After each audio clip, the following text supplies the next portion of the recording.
মহাকাশ হঠাৎ কম্পন করে উঠল। এক অদ্ভুত নিস্তব্ধতা ভেঙে পড়ল অনন্ত শূন্যতার বুক চিরে। এই কম্পনের উৎস ছিল একটি পুরাতন, নিষিদ্ধ শক্তির জেগে ওঠা।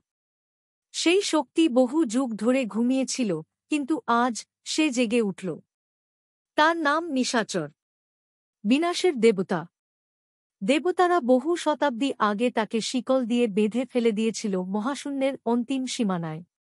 কিন্তু আজ সেই শিকল ছিঁড়ে সে মুক্ত। আমি জেগে গেছি, নিশাচর গর্জে উঠল। আমি সেই অনন্ত শক্তির অধিকারী, যা সৃষ্টি আর ধ্বংস উভয়কেই নিয়ন্ত্রণ করতে পারে।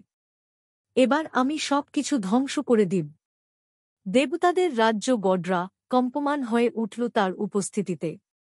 গডরার দেবতারা জড়ো হলেন, মুখোমুখি হলেন নিশাচরের। রায়ান, দেবতাদের নেতা বললেন, তুমি যা করছ তা এই মহাবিশ্বের ভারসাম্য নষ্ট করে দিবে।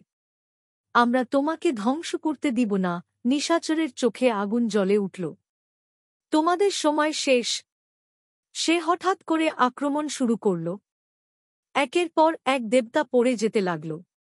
গডরার সোনালি মিনারগুলো ধ্বংস হতে লাগল।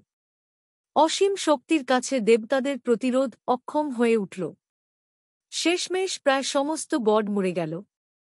গডরা ধ্বংসপ্রাপ্ত। তবে একজন বেঁচে ছিল, সূর্যেন, যিনি ছিলেন ভবিষ্যদ্রষ্টা ও মিত্রদেবতা। তিনি বুঝতে পারলেন এই বিপর্যয় থামাতে হলে তাদের বাইরে খুঁজতে হবে এক নতুন বীর। তিনি তার চূড়ান্ত শক্তি দিয়ে পৃথিবীর দিকে তাকালেন এবং দেখতে পেলেন এক কিশোরকে, বাংলাদেশের ঢাকার এক সাধারণ ছেলে, যার নাম আকবর। আকবর 17 বছরের এক স্কুল ছাত্র। সাধারণ জীবন, সাধারণ স্বপ্ন। কিন্তু তার হৃদয়ে ছিল অদ্ভুত এক সাহস ও অন্যায়ের বিরুদ্ধে প্রতিবাদের স্পৃহা। সূর্যেন তার সব শক্তি আকবরের মধ্যে প্রবেশ করিয়ে দিলেন।